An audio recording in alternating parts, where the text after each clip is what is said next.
جو علماء کو بدنام کرنے کا کام ہے۔ وہ اللہ اتنے گندے اور اتنے غلیظ قسم کے ویڈیوز اور تھمبنیل لگا کر کے، اور اب تو باقاعدہ ویڈیو کے ساتھ تھمبنیل تو بھائی تھمبنیل تو ایک بار کی چیز ہے، میرے ویڈیو کے ساتھ آپ بےہودہ اور ننگی تصویریں اور ویڈیو ڈال رہے ہیں صرف اس لیے کہ ویوز زیادہ آ جائے، تو ہم کوئی بیوقوف نہیں ہے میرے بھائی، ہمیں بھی اچھی طریقے سے علاج کرنا آتا ہے، اور اب ہم یہ فرق نہیں کریں گے کون صحیح ہے کون غلط ہے، ہمارے پاس اتنا ٹائم نہیں، ہم نام نہیں نوٹ کرنے جائیں گے کون سا چینل غلط کر رہا ہے، کون سا چینل خراب کر رہا ہے، صحیح کر رہا ہے، سارے چینلوں پر ہم پابندی لگائیں، نہیں آپ کو ریکارڈنگ نہیں کرنا، اجازت نہیں ہے آپ کو ریکارڈنگ، آپ کی وجہ سے مسائل کھڑے ہو رہے ہیں، پریشان ہو رہے ہیں امت کے علماء اور دعات، یہاں سے لے کے اٹاوا تک اور بنارس تک لوگوں کے اوپر پریشانیوں کے بادل چھائے ہیں آپ کی ان حرکتوں کی وجہ سے۔ اب میں نام یہ بس آپ فلاں چینل والا ایسا کر رہا ہے، کتنے سینکڑوں چینل ہوتے ہیں، میں کس کو فرق کرنے جاؤں، کس کو میں نشاندہی کرنے جاؤں کہ ہاں یہ چینل والا ریکارڈنگ نہ کرے، اور اس بات کی کیا گارنٹی ہے کہ وہ کہیں نہ کہیں اس کا کیمرہ نہ لگاؤ۔ بہت عاجز آ چکا ہوں میرے بھائیو، اللہ کے واسطے مجھے معاف کریں، مجھے معاف کریں، آپ بالکل ریکارڈنگ نہ کریں، آپ دیگر علماء کی کریں، میری نہ کریں، اللہ کے واسطے مجھے معاف فرمائیں۔ طبیعت عاجز ہو چکی ہے، آئے دن میرے پاس واٹس ایپ آتا ہے، مولانا دیکھیے یہ آپ کے ویڈیو کے ساتھ یہ تصویر لگائی گئی، یہ تھمبنیل لگائے گئی، کس کو جواب دے؟ سمجھنے والے تو یہ بھی سمجھتے ہیں کہ صاحب عبدالغفار صاحب کی تقریر پر 30,000 40,000 1 لاکھ لوگوں نے تقریر ان کی دیکھی، ان کی بڑی انکم ہے، ان کا بڑا فائدہ ہے۔ اللہ جانتا ہے، میرا اپنا آفیشیل چینل جس کو میرا چھوٹا بھائی، ہم لوگ لاک ڈاؤن میں ہم نے شروعات جس کی آج جس کے 1 لاکھ سے اوپر سبسکرائبر ہو چکے تھے، میں نے تو اس سے بھی 1 پیسے کی انکم کبھی نہیں، میں مناسب نہیں سمجھتا، میں تقریروں میں کہہ چکا ہوں کہ میں یوٹیوب کی انکم کو مناسب نہیں سمجھتا۔ ٹھیک ہے، بعض علماء نے اس کو جائز بھی کہا ہے، لیکن ایک پرسنل موقف ہے، اسٹینڈ ہے کہ بھئی یہ ایڈ کا پیسہ ہے، اور ایڈ ہر طریقے کے آتے ہیں، اور ایڈ جو انسان جیسا اس کے موبائل پر جیسی چیزیں وہ دیکھتا ہے ایسے ایڈ اس کو نظر آتے ہیں، اور یوٹیوب آپ کو ایڈ کا پیسہ دیتا ہے، ہم سب جانتے ہیں۔ تو میرے بھائیوں، میرا آپ کے چینل سے نہ کوئی فائدہ ہے ابھی، انشاءاللہ نہ آگے کوئی فائدہ ہو، اور نہ مجھے آپ سے کوئی فائدہ لینا ہے، لیکن نقصان بہت ہو رہا ہے، میری امیج کو، میری عزت کو دھکا لگتا ہے، اس لیے اللہ کے واسطے آپ معاف فرمائیں، اللہ ہم سب کی اصلاح فرمائے۔ میرے بھائیوں، میں نے خطبہ مسنونہ کے بعد قرآن مجید کی ایک آیت پڑھی ہے، سورہ رات۔ اس آیت میں اللہ تعالیٰ نے ایک اصول بیان کیا کہ اللہ تبارک و تعالیٰ کسی بھی قوم کو بلندی سے نیچے کب اتارتا ہے اور کیوں اتارتا ہے۔ ہم اور آپ مسلمان ہیں، ہمارا بڑا اونچا مقام ہے، ہم اللہ کے نبی کے آخری امتی ہیں، امت محمدیہ سے ہمارا تعلق ہے۔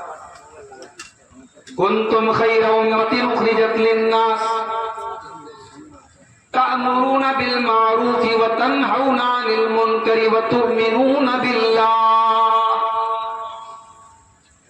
اے مسلمانوں، تم دنیا کی سب سے بہترین امت ہو، سب سے اچھی امت ہو، اخرجت للناس، تمہیں انسانیت کے لیے، مانوتا کے لیے، لوگوں کے لیے نکالا گیا ہے، تم دنیا کو کچھ دینے کے لیے پیدا کیے گئے ہو۔ تأمرون بالمعروف، تم نیکیوں کا حکم دیتے ہو، وتنہون عن المنکر، تم برائیوں سے روکتے ہو، وتؤمنون باللہ، تم اللہ کے اوپر ایمان رکھتے ہو۔ اس امت کی خاصیت ہے یہ امت اللہ کے اوپر ایمان رکھتی ہے۔ دوسروں کا کیا ہے صاحب؟ کوئی چوہا کی عبادت کر رہا ہے، کوئی سانپ کے آگے ہاتھ جوڑ رہا ہے، کوئی گائے کے آگے سر جھکا رہا ہے، کوئی گائے کے پیشاب کو پی رہا ہے، ہم نے اگر عبادت کی ہے تو اللہ کی، ہمارا سر اگر جھکتا ہے تو اللہ کے آگے جھکتا ہے، ہمارے زبان سے اگر تعریف بیان ہوتی ہے تو اللہ کی تعریف بیان ہوتی ہے۔ یہ خاصیت ہے ہمارے مذہب کی، یہ خاصیت ہے اس امت کی۔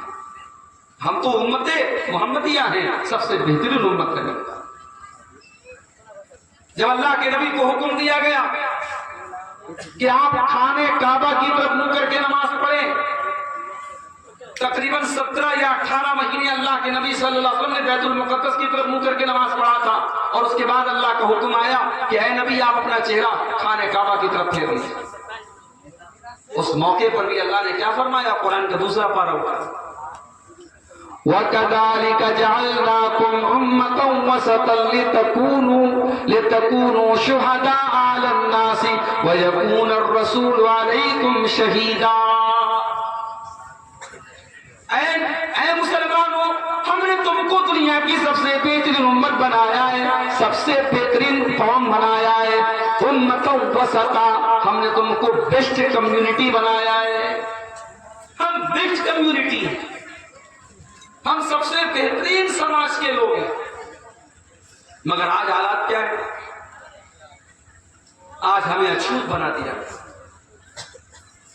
آج حالات یہ ہو گئے کہ ملک کے بڑے بڑے عہدوں پر وراجمان شخصیتیں مسلمانوں کے بارے میں الٹے سیدھے کمنٹ کر رہی ہیں، مسلمانوں کو گالیاں دی جا رہی ہیں، مسلمانوں کے سر سے چھت چھیننے کی سازشیں کی جا رہی ہیں، مسلمانوں کے وجود پر سوال کھڑے کیے جا رہے ہیں۔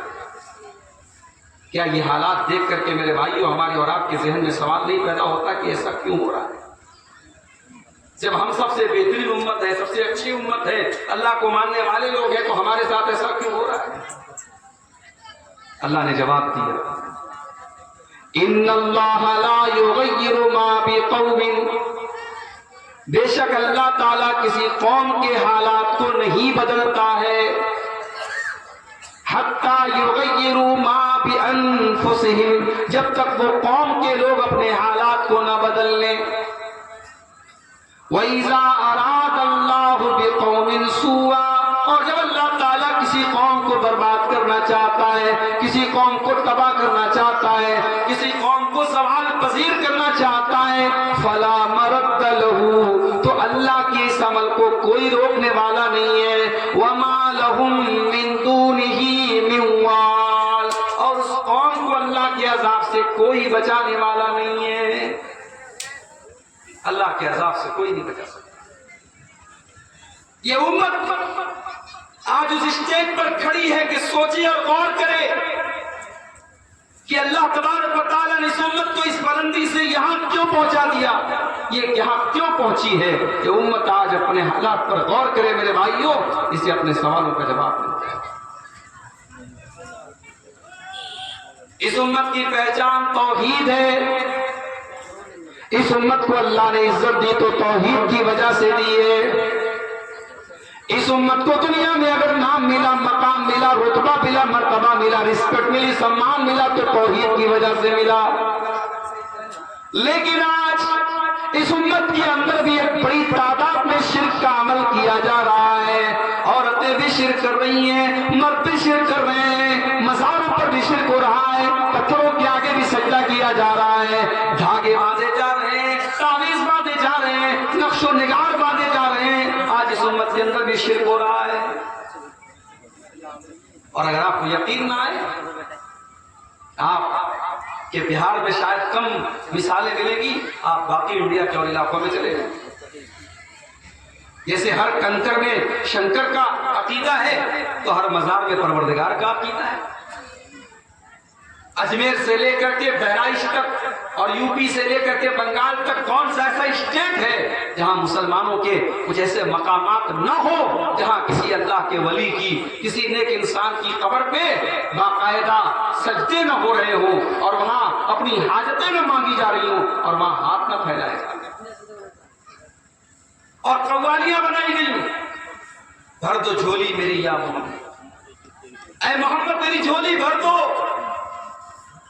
اللہ اپنے نبی سے قرآن میں کہتا ہے وَإِن يَمْسَسْكَ اللَّهُ بِخَيْرٍ فَلَا رَادَّ لِفَضْلِهِ، اے نبی اگر اللہ تعالیٰ آپ کو کوئی بھلائی پہنچانا چاہے تو کائنات کی کوئی طاقت نہیں روک سکتی، اگر اللہ تعالیٰ کوئی نقصان پہنچانا چاہے تو کائنات کی کوئی طاقت بچا نہیں سکتی، کوئی بھلائی پہنچانا چاہے تو کائنات کی کوئی طاقت روک نہیں سکتی۔ اللہ قرآن میں اپنے نبی سے بار بار کہتا ہے قُلْ لَا أَعْلَمُ الْغَيْبَ، اے نبی آپ کہہ دیجئے میں غیب کی باتیں نہیں جانتا۔ قرآن تو یہ کہہ رہا ہے، اور قوالی کیا کہہ رہی ہے؟ بھر دو جھولی میری یا محمد، محمد صلی اللہ علیہ وسلم سے جھولی بھروائی جا رہی ہے۔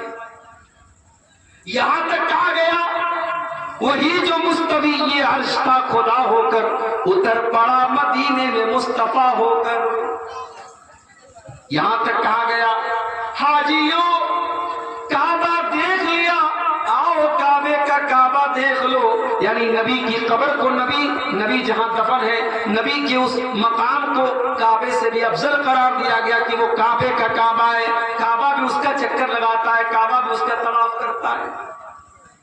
یہ عقیدہ مسلمانوں میں پیدا کیا گیا ہے، اور اسی لیے مولانا الطاف حسین حالی نے 100 سال پہلے نقشہ کھینچا تھا، بالکل صحیح نقشہ کھینچا تھا کہ سارے کام جو غیر مسلم کرتا ہے اور ہم کہتے ہیں صاحب وہ کافر ہے، وہ مشرک ہے، وہ جہنمی ہے، وہی کام آج مسلمان کرتا ہے، وہ اپنے مندروں میں کرتا ہے، اپنے پتھر کی مورتیوں میں کرتا ہے، تو ہم کہتے ہیں صاحب کافر ہے، مشرک ہے، اور مسلمان وہی کام قبروں پہ جا کے کرتا ہے تو صحیح ہو جاتا ہے۔ ایسا کیسے ہو؟ کرے غیر گر بت کی پوجا تو کافر، کواکب میں مانے کرشمہ تو کافر، جھکے آگ پر پیر سجدہ تو کافر، جو ٹھہرائے بیٹا خدا کا تو کافر، مگر مومنوں پر کشادہ ہے راہیں، پرستش کرے شوق سے جس کی چاہیں، نبی کو جو چاہیں خدا کر دکھائیں، اماموں کا رتبہ نبی سے بڑھائیں، مزاروں پہ جا جا کے نظریں چڑھائیں، شہیدوں سے جا جا کے مانگے دعائیں، نہ توحید میں کچھ فرق اس سے آوے، نہ اسلام بگڑے نہ ایمان جاوے۔ بیڑا کر کے رکھا ہے میرے بھائیوں آج اس امت کا ان حرکتوں نے، قبر پرستی اور مزار پرستی اور شرک میں اس امت کا بیڑا گرک کر دیا۔ اور اسی لیے اللہ کے نبی فرماتے ہیں لا تقوم الساعہ، قیامت اس وقت تک نہیں آئے گی حتی یعبد الاوثان، یہاں تک کہ میری امت کے اندر بھی بتوں کی عبادت ہوگی، بتوں کی پوجا ہوگی۔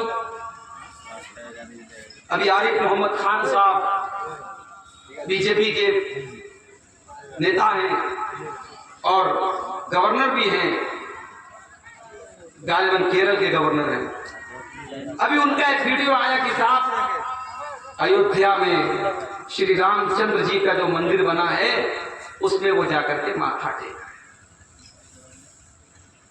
اب صاحب عارف محمد خان صاحب بات کریں گے تو قرآن کی آیتیں بھی پڑھیں گے، حدیثیں بھی پڑھیں گے، بڑے جانکار ہیں صاحب، لیکن چاٹو کاریتا کی حد یہ ہے، چمچا گیری کی حد یہ ہے کہ موقع آیا تو غیر اللہ کے آستانے پہ جا کے مندر میں جا کے انہوں نے سر بھی ٹکا دیا، ان کی توحید میں کوئی فرق نہیں آیا۔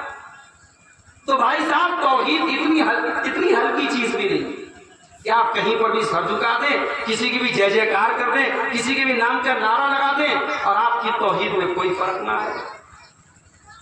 توحید تو یہ ہے کہ خدا حشر میں کہہ دے یہ بندہ دو عالم سے خفا میرے لیے۔ توحید اس بات کا نام ہے اللہ کو چھوڑ کر کے باقی سارے معبودان باطلہ کا انکار کر دیا جائے کہ اگر عبادت کے لائق کوئی ذات ہے تو اللہ کی ذات ہے۔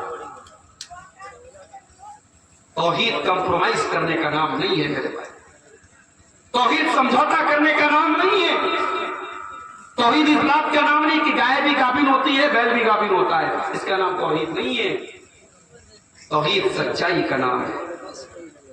قل هو الله احد اللہ الصمد لم یلد ولم یولد ولم یکن له کفوا احد.